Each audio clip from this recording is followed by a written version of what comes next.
zona de un tir răsturnat care arde de câteva zile în marginea drumului.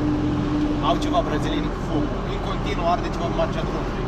Deci cred că avem 2000 de kilometri când toată marginea drumului e arsă. Ard copaci, ard semne de circulație, tot felul de tarabe. Nimănui nu-i pasă. Să-și dea interesul măcar să stingă, să nu se răspândească. Poate așa e tehnica. Nu ai voie să ai vegetație lângă, trebuie să ardă în continuu tot.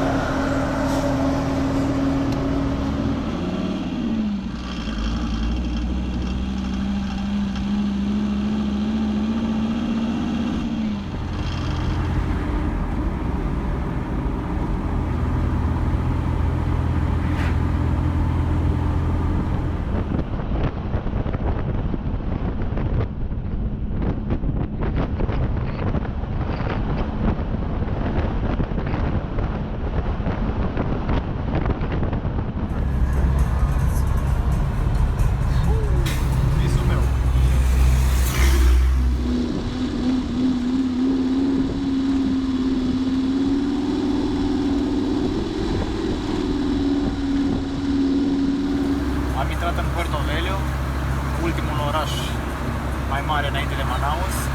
Vom sta un pic aici, câteva ore, vom face aprovizionarea.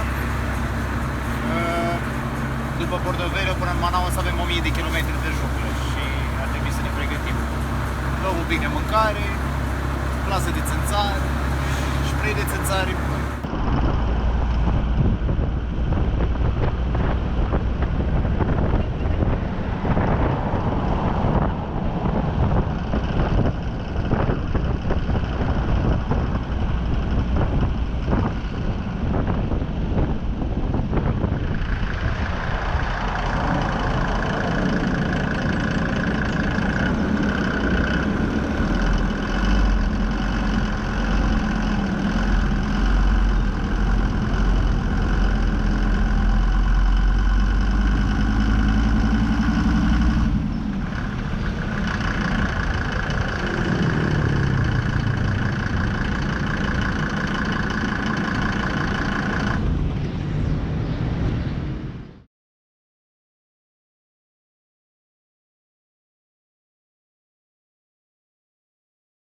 Intra și aici.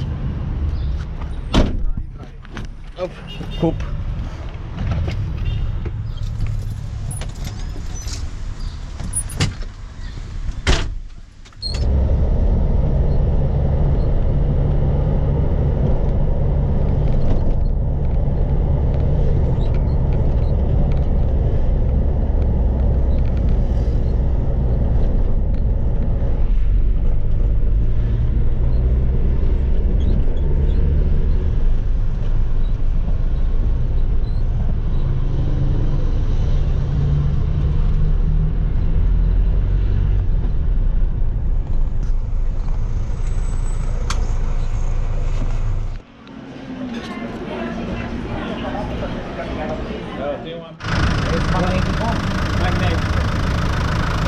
Depois, uma italiana.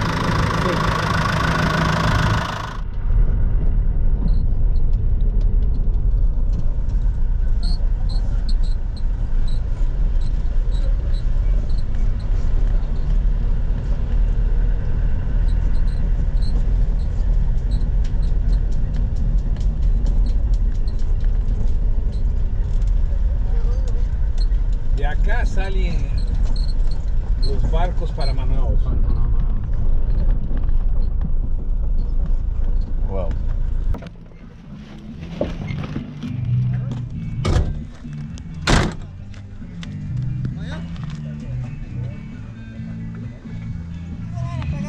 Pode Ah, eu minha máquina de lavar está mal. Bobo! E a irmã? É possível, né?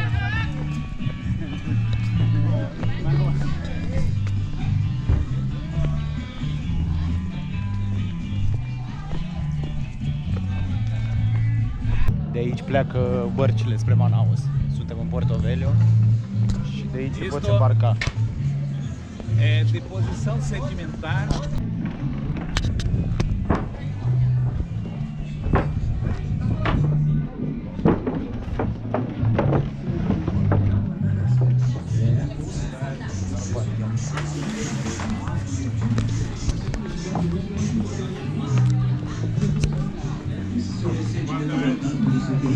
Vamos mostrar para os romenos como é que é um barco aqui da Amazônia.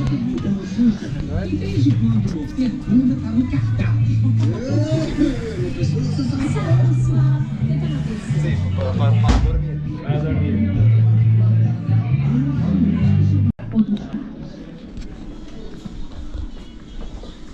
Estamos sem combustível. Vamos agora a essa conclusão. Perdemos o motor. O motor 2 não está mais correndo no povo. Aperte nos cintos. Vamos lá, moleque. A coisa vai ficar aqui. Atenção! Agora aqui é o seu capitão. Eu tenho novas imagens.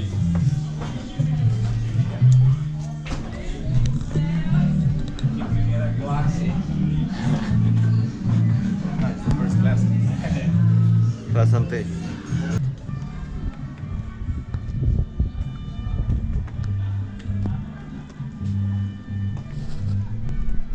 Se construiesc doar din amintiri.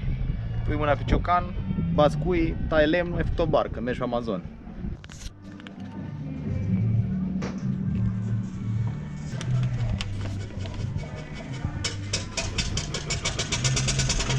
Nu pot să cred, ce pornire.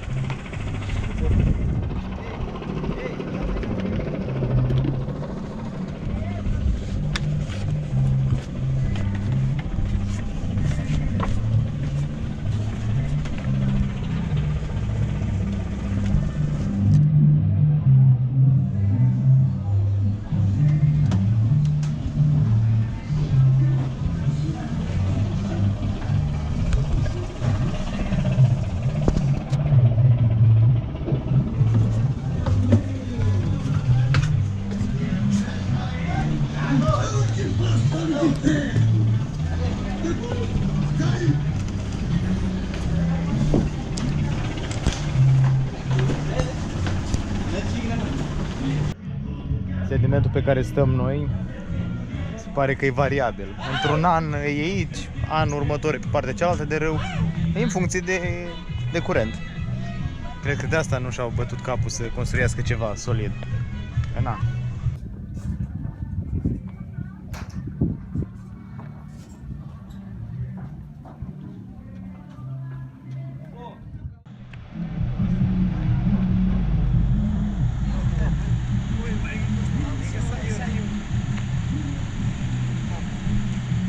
Não sair não.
Chegou!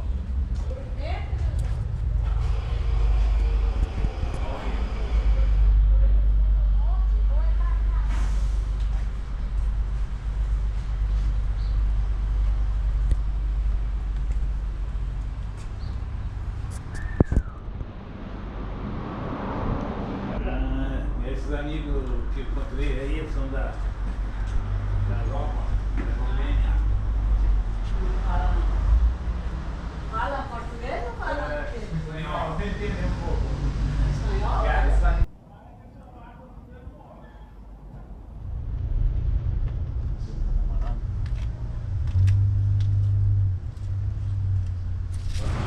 Aici avem un motodeltaplan. Avem două cărucioare, baterii, avem un Defender vechi. Mai este ceva aici, o piesă. Acolo Nu se știe exact dacă e barcă sau avion. În spate este un avion dezmembrat. Noi avem aici o barcă.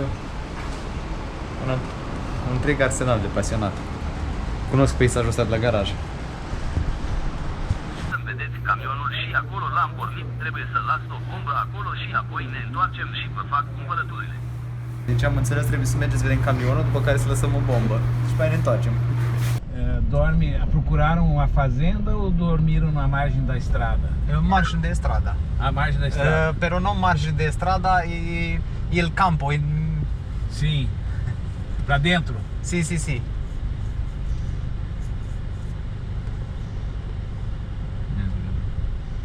Imposto di gasolina no? No, una día o 2 días impuesto de gasolina. È mai sicuro, no? Sí, pero no. Yo quiero ver. Mirar. Sí, mirar la luna, la. Sí.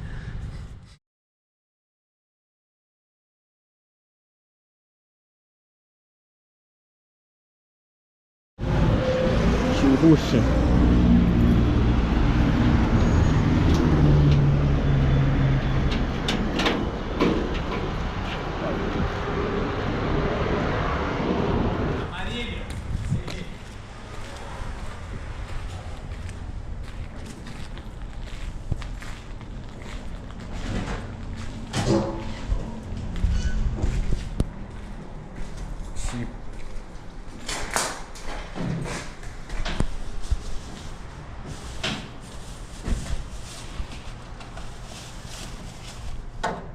La goma, só la goma. Eso se puede confeccionar. Ah, sim. Eso- Diafragma. Sí, diafragma. Se puede confeccionar el goma resistente de carburante. Ah, tá. Sí.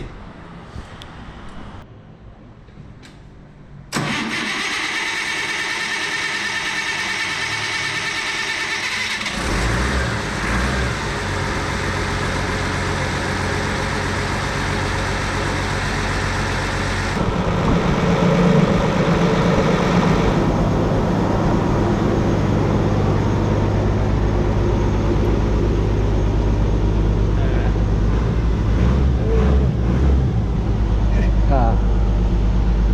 Ce prezent cu mașina ta? O cabină foarte mică. Liga el aire. Aere. El aire. Sí, sí, sí. ACO? Așa se părea. Da, bagă rece. Instant.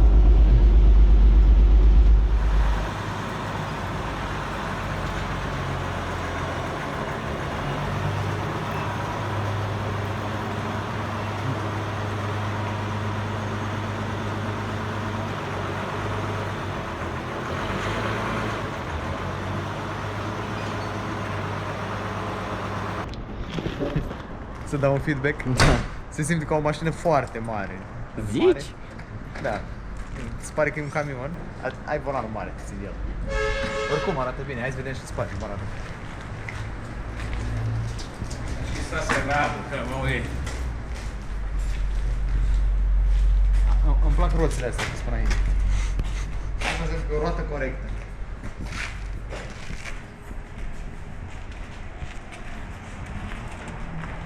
Trebuie să te ții de tot să poți să urci. Aici sunt 4 locuri, o bară și o stație. Îți vorbești cu șoferul. Nu vorbești cu nimeni, vorbești cu colegul. E... Na, e mașini de pompieri, să nu uităm. Da, ce scaune sport. Sport, dar poți să te scoată așa. Ce Hay que poner aire ainda. Aici mergi, știți, cu colegii, prins de ONU. Știi să dau un șofer. Ce faci?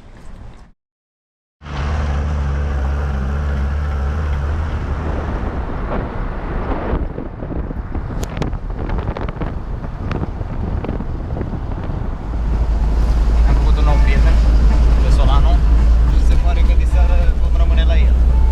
O surpriză plăcută.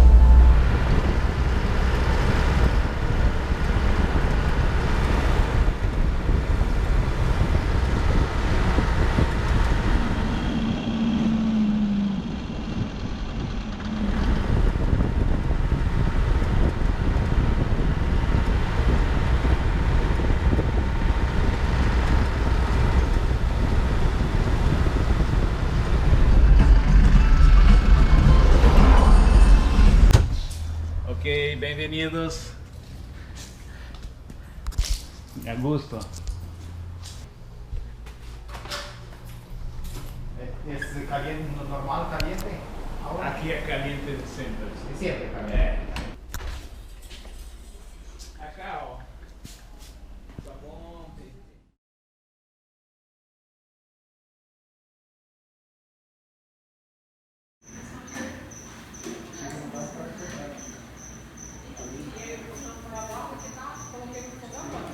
Am ieșit să servim o bere, mâncăm o găgăruie. Frumoasă atmosfera unde e cald. Acum s-a răcorit, cam 26 de grade, dar în zilele următoare 37-38. E bine, n-a scăpat de frig. De vreo 3 luni.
Am ajuns într-un loc în junglă. Ce să vezi surpriză, un mare grătar. Nu e rău. Pune niște Lemne pe foc. cărbuni? Da, nu, lemne pe foc pune. Hai vedem noi ce e aici. În afară de un pic de gunoaie. Mergem la râu. Suntem în apropierea drumului. Cam într-o zi, două, cred că se termină și cu drumul. Și intrăm în sălbăticie. Ce cred că vine lumea din sat. Și bea beri la doză. Foarte frumos. Minunat. Podul vechi de lemn. S-a dărâmat, a venit apa și l-a luat. Și încolo e apa. Vom efectua un test științific să aflăm adâncimea apei. Vom arunca o piatră de circa 7 cm în diametru.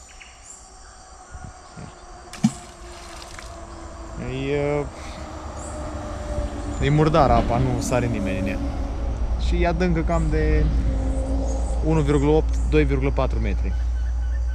Mai încercăm a doua variantă. Da. Maxim 2 metri. E murdar, hai acasă.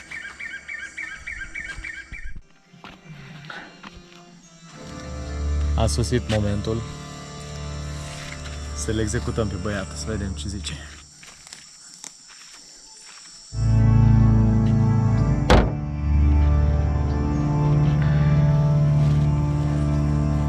Era să fix ca durianul.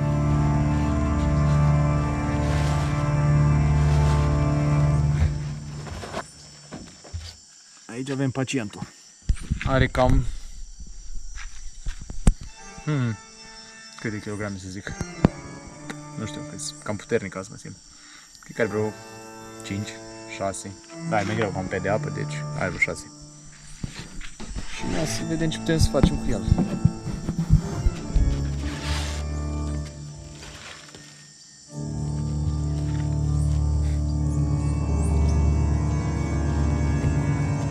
E cum ai tăia porcul la țară. Porcul în oraș taie altfel. Se cred că e bun la medicină, să înveți studenții cum se face autopsie. Ce pe durian, pe jackfruit ăsta. Mai treci pe om. Și bine, dar când tot viața întâia numai harbuz. Știu cu fructe astea exotice. Tăitură precisă.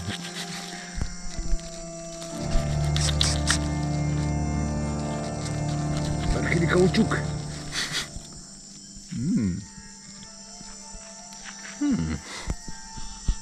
Era interesant.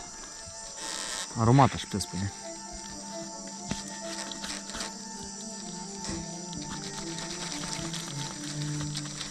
Cred că trebuie cu maceta, sincer.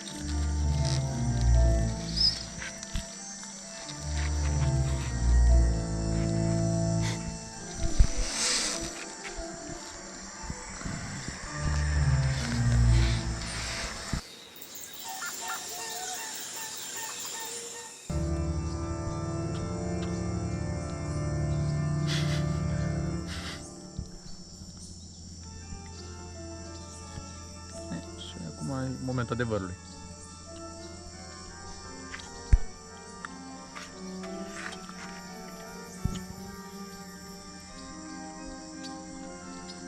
Bun. Are o aromă un pic de otonel de struguri. Puțin. Textura e așa ațoasă, dar ațoasă ingerabilă. Seamănă foarte mult cu sour soup-ul la consistență, doar că e un pic mai uscat. Dar gustul chiar e o combinație între pepene galben cu un pic de struguri. E ceva nou, interesant.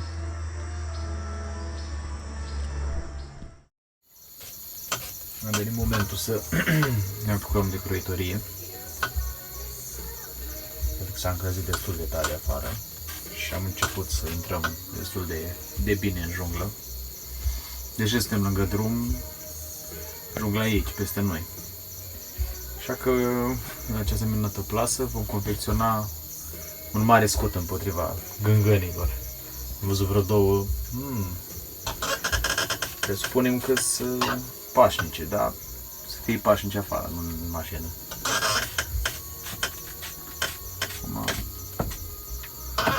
Facem o mare lucrare. Pentru că sunt ochiurile cam mari. Punem în două. Și cu bandă. Frumos.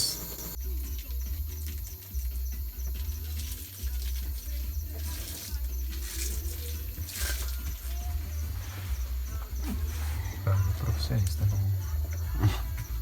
Măcar n-arată rău.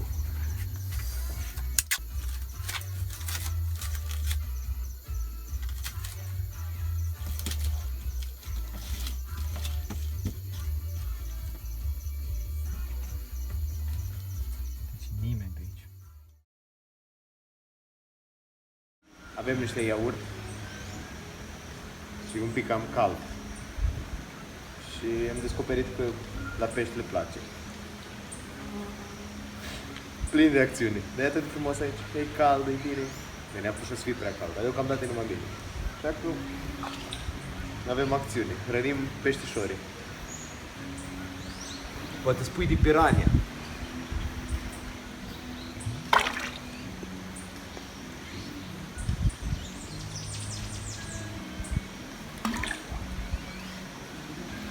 Cred că vreo 3-4 ore și ajungem la așa. Am dat sătul.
pe drum, dacă ai căzut în ele, să te dispari.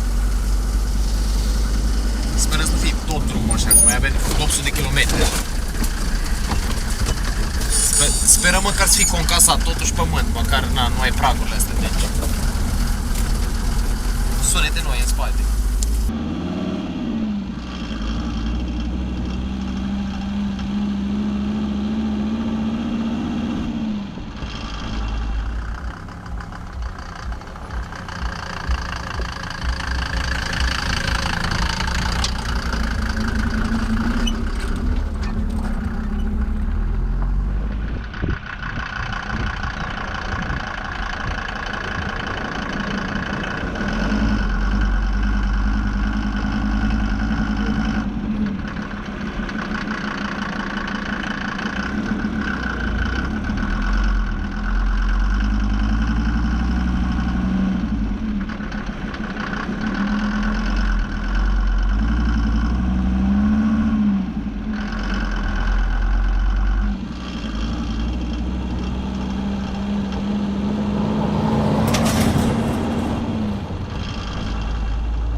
spolovani pe bani, uz, întins cu grederul și la revedere.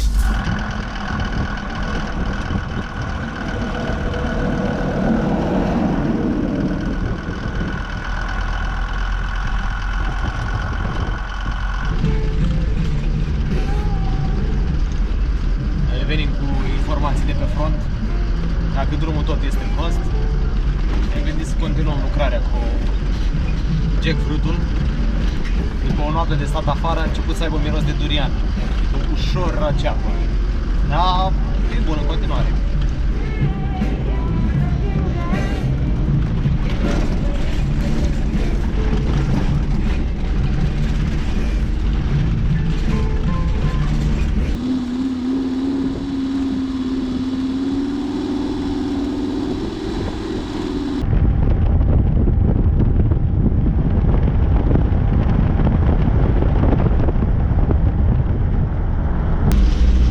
Gata cu asfaltul. Am trecut la treburi serioase. Pământ. Sincer, se merge mai bine cu bucățile alea de asfalt. Păi cât de cât nivelat, e ca o mini-autostradă. Și în loc să merge cu 25 la oră, mergem cam cu 65, 70, 70.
Prima localitate din Amazon pe care întâlnim.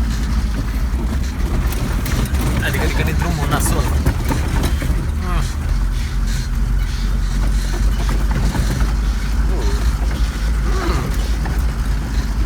Și se ondulează mașina ca un șarpe.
jumate de drumul de Siberia de fapt. Cam așa era. Deși pe alocuri pe PAM puteți să mergi un pic mai repede. Avem deja ceva timp de când mergem până în 10 la oră, deci n-are rost să mai ne uităm. Cu siguranță când plouă e un coșmar acest drum. Și la ce urme sunt, sigur nu te miști. Deci cu 4x4. Norocul nostru că suntem în sezonul uscat.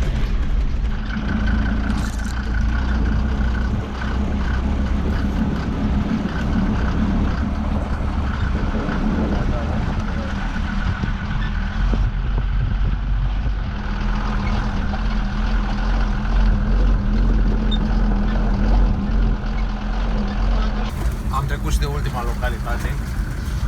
De acum începe partea cu adevărat sălbatică. Se vede după drum. Nu prea mai pare întreținut deloc. Și e plin de șleauri. Adică șanțurile făcute de roți. Numai că astea sunt în sezonul ploios. Acum noi fiind în sezonul uscat, e deplasabil, te mișca. Dar dacă te prinde o ploaie pe șanțurile astea, n-ai nicio șansă. Ești, nu zici, e rar.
Momentul zilei.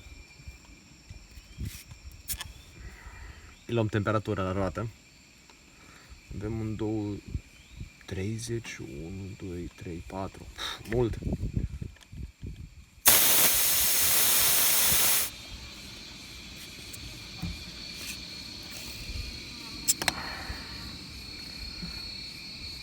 Cu un dispozitiv de asta s-o mers prima dată pe lună. Așa se verificau roțele la modulul selenar. Cu chestii de astea. Nu ești convins? Ba da. Avem un 32. 32 este optim, dacă nu mai îl optimizăm.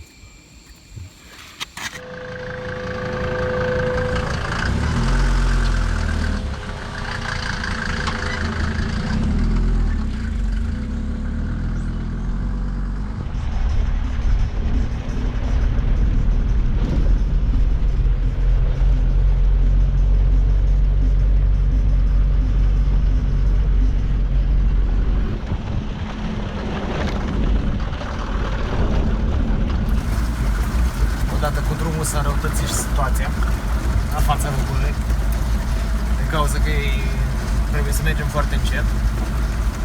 Se încinge motorul și pentru a ajuta procesul de răcire am pornit aeroterma. E cea mai bună idee, când ai 38 de grade afară, îți pornești aeroterma cu apă la 90.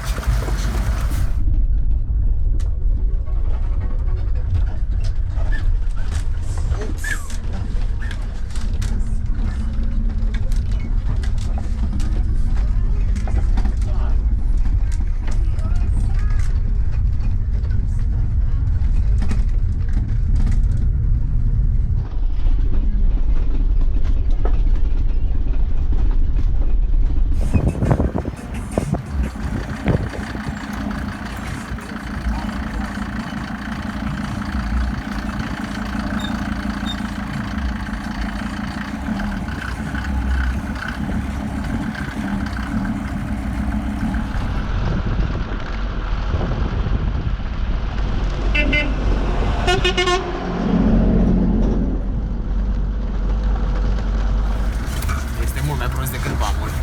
Pe BAM mai aveai porțiuni în care puteai să mergi cât de cât aici.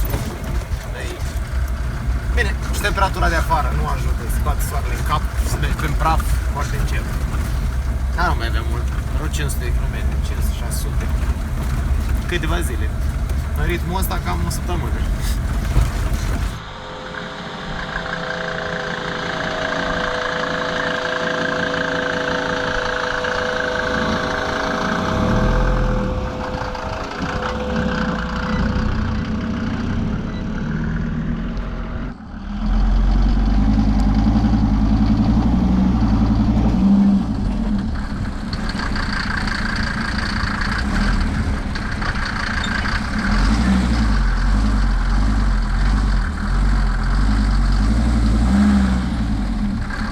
Avem și de o probă dacă vrei. Mai este leacă din noroi.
Avem cam 400 și ceva, 500 de km până la un fel de sat. S-a gândit puntea aproape să se rupă.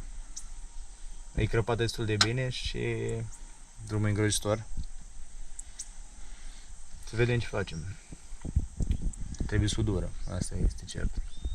Acum nu se vede, dar când era aici, piesa asta, de aici, dacă se rupe pleacă roata, e foarte rău. Ei, dacă sare roata, măcar să mă pustiu, nu facem damage la cineva.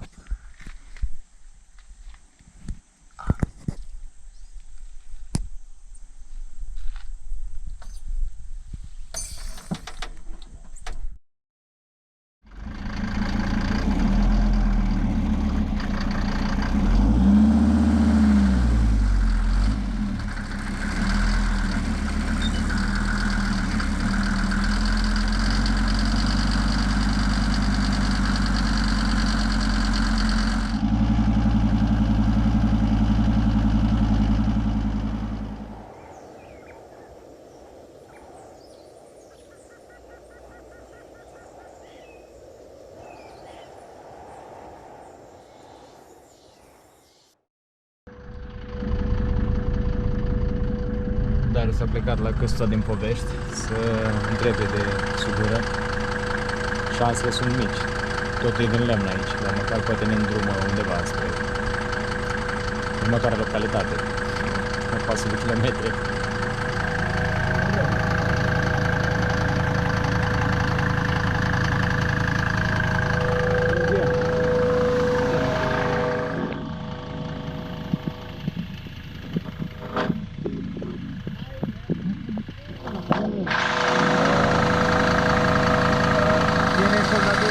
Nu. 40 de kilometri. Față, dar nu știu. Solda não resolve isso. Tem que ser outra reposição.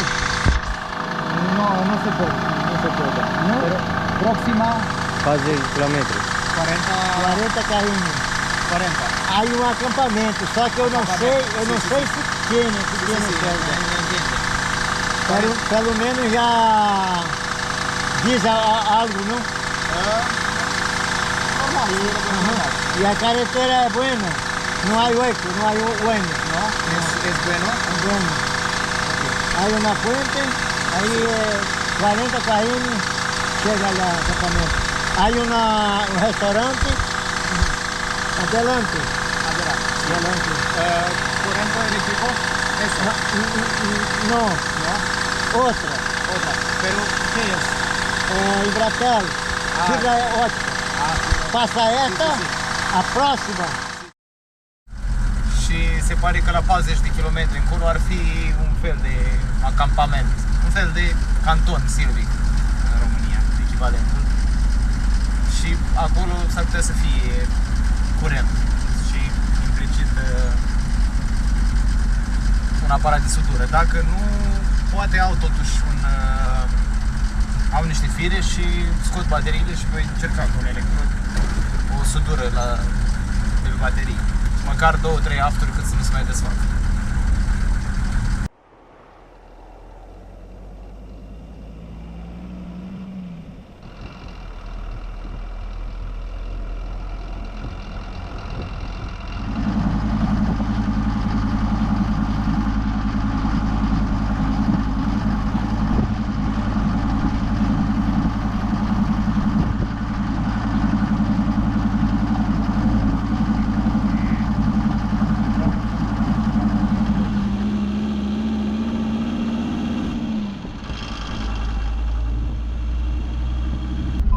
Un praf dubios. E ca să facă atmosfera mai tensionată. Deci, sară roata. Luăm, legăm cu sfoară, cu liane, legăm, suntem în Amazon. Avem și sărmă. Da. Ce drept, drumul nu mai este oribil, e drum, un drum de Amazon. Da, mergem cu 15 la oră, 40 de kilometri. N-ajungem în seara asta. Mâine. Deci mâine o zi.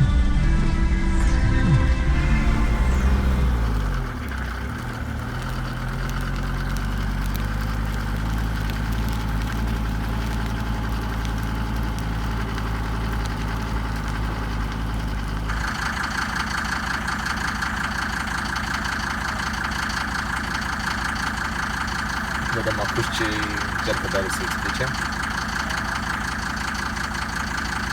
Cred că de sudură.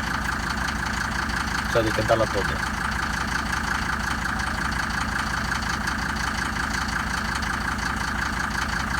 Da. Spune că lui îi place să cânte la tobe. 2 ani au învățat. Și acum avem concert în Chorus în Manaus. Băiatul roșu întreabă, Manaus? Au tobe? Da. Dar nu se așa crede.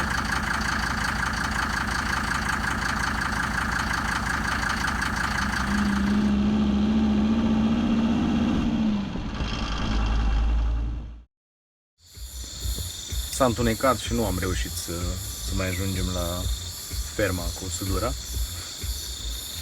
Ne-am oprit, facem ceva de mâncare. Am anturat niște noi prieteni.